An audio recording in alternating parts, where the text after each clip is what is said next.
កាលពីព្រេងនាយមានអ្នកជំនួញម្នាក់ដែលតែងតែខិតខំប្រឹងប្រែងធ្វើការ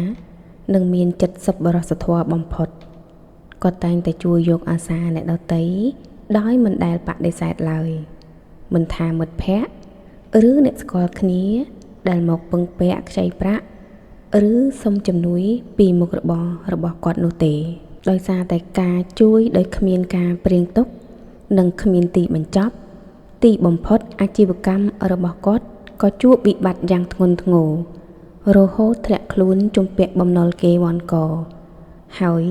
សូម្បីតែអាហារសម្រាប់កូនក៏ស្ទើរតែខ្វះខាតក្នុងពេលដែលកំពុងបាក់ទឹកចិត្តគាត់បានដើរចូលទៅក្នុងវត្តមួយហើយជួបព្រះសង្ឃចាស់ព្រឹទ្ធាចារ្យមួយអង្គកំពុងគង់នៅសមាធិនៅក្បែរមាត់ទន្លេ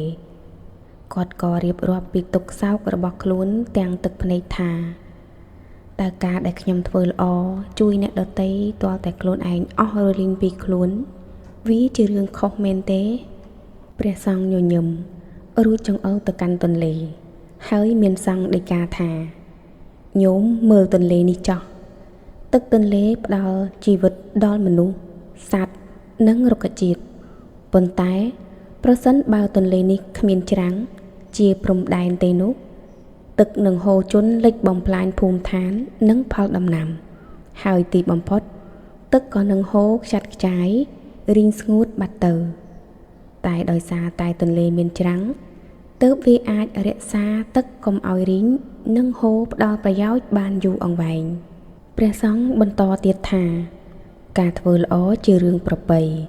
ប៉ុន្តែធ្វើល្អត្រូវមានព្រំដែននិងប្រើប្រាស់បញ្ញាយើងមិនអាចយកទឹកចិត្តសប្បុរសរបស់យើងទៅស្រោចស្រពអ្នកដទៃរហូតដល់ខ្លួនឯងនិងកូនត្រូវលិចលង់នោះទេការថែរក្សាខ្លួនឯងឲ្យរឹងមាំនិងមានស្ថិរភាពទើបជាមូលដ្ឋានគ្រឹះពិតប្រាកដដើម្បីអាចជួយអ្នកដទៃបានដោយនិរន្តរភាពអ្នកជំនួញស្ដាប់ហើយក៏ភ្ញាក់រលឹកគាត់ចាប់ផ្ដើមរៀបចំគំនិតឡើងវិញរៀនចេះនិយាយពាក្យថាទេនៅពេលដែលចាំបាច់កំណត់ព្រំដែនច្បាស់លាស់ក្នុងការជួយអ្នកដទៃនិងផ្ដោតលើការសាងថាមពលវិជ្ជមានដើម្បីស្ដារមុខរបររបស់គាត់ឡើងវិញរឿងនេះរំលឹកយើងថាការរក្សាចិត្តមេត្តាគឺជារឿងល្អតែយើងក៏ត្រូវចេះការពារខ្លួនឯងផងដែរដើម្បីកុំឲ្យភាពល្អរបស់យើងក្លាយជាអាវុធត្រឡប់មកធ្វើបាបខ្លួនយើងវិញប្រសិនបើបងប្អូនចូលចិត្តវីដេអូប្រភេទនេះសូមជួយ Subscribe Channel YouTube របស់នាងខ្ញុំផងសូមអរគុណ